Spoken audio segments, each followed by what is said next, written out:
की मनोदशा का बिगड़ा हुआ स्वरूप हमारे जीवन में चल रहा है कि हम कुछ नहीं करना चाहते हैं। और यह दशा कब आती है? इस दशा में हम प्रवेश कब करते हैं कि मनोदशा हमारी बिगड़ जाए? ये तब प्रवेश करते हैं जब हम लोगों की तुलना अपने से करना प्रारंभ कर देते हैं, वहीं हम किम कर्तव्य विमूढ़ हो जाते हैं। ध्यान रखिएगा, यदि आपको एक्टिव रहना है, आगे बढ़ना है, तो आप दूसरों के बारे में विचार करना बंद कर दीजिए। केवल अपने बारे में विचार करिए, अपने लक्ष्य के बारे में विचार करिए, अपने कार्य, अपने व्यवहार, अपने आचरण, अपनी निष्ठा के बारे में विचार करिए।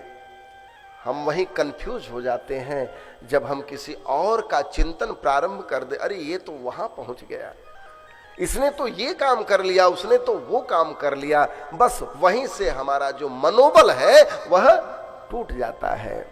इसलिए जीवन में सदैव प्रसन्न रहना है, आनंदित रहना है, भगवान का भजन चलता रहे, इस भाव में रहना है। तो हमें नित्य अपने और अपना, अपने बारे में और अपनों के बारे में कहा, भाई अपने तो प्रभु हैं, दाता एक राम भिखारी सारी दुनिया।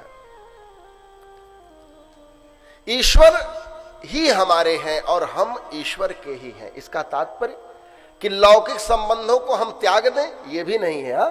ये जो संबंध है इनको चलने दीजिए, लेकिन अंतरात्मा से उस परमात्मा का ही नित्य चिंतन हो और अपने लक्ष्य के बारे में विचार करें। तो जीवन में किसी प्रकार की कठिनाई का प्रवेश आकर के भी, रह करके भी रह नहीं पाएगा, उसको जाना ही पड़ेगा।